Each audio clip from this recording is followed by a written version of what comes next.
ప్రపంచంలో ఏ సినిమాకి అయినా గ్రేటెస్ట్ రిసెప్షన్ ఇవ్వగల ఆడియన్స్ తెలుగు ఆడియన్స్. అలాంటి వాళ్ళకి తెలుగు ఫ్లేవర్తో తెలుగు సినిమా హిస్టరీలోనే one of the finest family oriented యూత్ని కూడా అట్రాక్ట్ చేయగల సినిమాని తీసుకొచ్చి రిలీజ్ పెడితే, అందులోనూ మహేష్ బాబు లాంటి మోస్ట్ క్రేజియస్ట్ సూపర్ స్టార్ ఉన్న ఫ్యాన్ బేస్ ఉన్న హీరో అందులో యాక్ట్ చేస్తే, వెంకటేష్ లాంటి ఫ్యామిలీ ఆడియన్స్ పడిచెచ్చే హీరో అందులో ఉంటే, అలాంటి సినిమా రిలీజ్ అయితే ఇంకా మెంటల్ మాస్ అనమాట. థియేటర్లో ఈరోజు ఒక జాతర నడుస్తుంది. ఎస్విఎస్సి జాతర అని చెప్పాలి, రిలీజ్ అని పిలవకూడదు దాన్ని.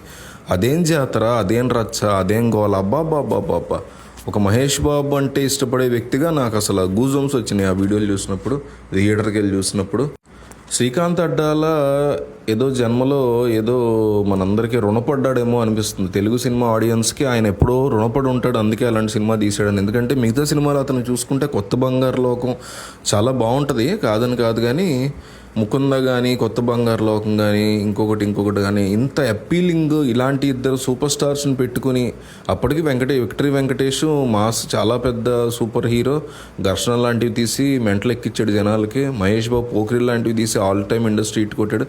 అలాంటి ఇద్దరిని పెట్టుకుని ఒక చిన్న ఫైట్ లేకుండా, యాక్షన్ సీక్వెన్స్ లేకుండా, అప్పట్లో 2013లో మేము థియేటర్లోకి వెళ్ళినప్పుడు వెంకటేష్ మహేష్ అంటే ఇద్దరు కలిసి కొట్టుకుంటారా, లేకపోతే వీళ్ళే మొత్తం ఫైట్ చేస్తారా ఫ్యామిలీ కోసం, ఇట్లాంటి థాట్తో వెళ్ళినప్పుడు సినిమా మొత్తం కూడా అప్పట్లో కూడా విపరీతంగా నచ్చేసింది.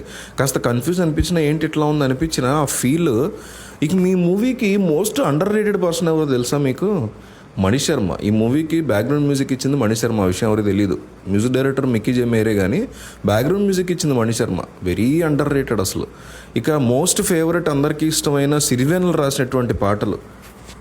ఎక్కిళ్ళే పెట్టి ఏడుస్తుంటే కష్టం పోతుందా, మరెందుకు బాధ దగ్గర నుంచి ప్రతి లిరిక్, ప్రతి లైను మనం అర్థం చేసుకోదగ్గవి, అర్థం చేసుకోలేనివి, బ్రహ్మాండమైనటువంటి సాహిత్యం ఉంటుంది ఈ సినిమాలో. ఇక క్యారెక్టరైజేషన్స్, శ్రీకాంత్ అడ్డలు రాసిన లేరంగి మావయ్య కావచ్చు, పెద్దోడు కావచ్చు, చిన్నోడు కావచ్చు, వాళ్ళిద్దరు పేర్లే తెలియకుండా సినిమా మొత్తం ఈ రోజుకి మనకు వాళ్ళ పేర్లు తెలియవు. జయసుద్ క్యారెక్టర్ అయితేనేమి, సీత క్యారెక్టర్ అయితేనేమి, సమంత అయితేనేమి, అబ్బాబ్బాబ్బా ఎంత బ్రహ్మాండంగా. పెద్దవాడు క్యారెక్టర్ కానీ. ఆరెంజ్ సినిమా థియేటర్లో రిలీజ్ అయితే ఆ రచ్చ, జల్సా సినిమా రిలీజ్ అయితే అదొక రచ్చ చూసాం. కానీ ఇదొక పండగలాగా, జాతరలాగా చేసుకున్నారు థియేటర్లో. ఆ వీడియోలు చూసినప్పుడు, లైవ్లో వెళ్ళి థియేటర్లో చూసినప్పుడు ఎంతో హ్యాపీగా అనిపించింది నాకైతే. మళ్ళీ శ్రీకాంత్ అడ్డాలో పూనుకున్నా కూడా ఇట్లాంటి సినిమా ఒకటి తీయాలి, మళ్ళీ వెంకటేష్తో మళ్ళీ మహేష్తో అనుకున్నా కూడా సాధ్యం కాదేమో అనిపించేలాగా ఎంతోమంది గొప్ప గొప్ప గొప్ప గొప్ప డైరెక్టర్లు ఉన్నారు మన తెలుగులో. విశ్వనాథ్ కానీ, రాజమౌళి కానీ, మనకి శంకర్ కానీ, రామ్ గోపాలవరం కానీ, రాఘవేంద్రరావు కానీ, కోటి రామకృష్ణ కానీ, కృష్ణవంశీ కానీ, గుణశేఖర్ కానీ, వాళ్ళందరూ ఇంకా ఎంతోమంది ఉన్నారు. వాళ్ళందరూ సంగీతం శ్రీనివాసరావు కానీ, వీళ్ళందరూ కూడా ఎంతో గొప్ప గొప్ప మహా డైరెక్టర్లు. దాసరి నారాయణరావు కానీ వీళ్ళెవ్వరు కూడా ఇట్లాంటి సినిమా ఒకటి థాట్లో కూడా వాళ్ళకి రాలా. ఇప్పుడు నిన్నే పెళ్ళాడితే తీశాడు ఈ కైండ్ ఆఫ్ యాటిట్యూడ్తోనే కృష్ణవంశీ, కానీ అదో డిఫరెంట్ ఫ్లేవర్. ఎంతగా జనాలు కరెక్ట్ అయ్యేవి మాయాబజార్లు తీశారు మహా లెజెండరీ డైరెక్టర్లు. కానీ ఇట్లాంటి సినిమా అనేది ఎవరు ఊహల్లోకి కూడా రాలేదు, ఇట్లాంటి థాట్ అనేది రాలేదు.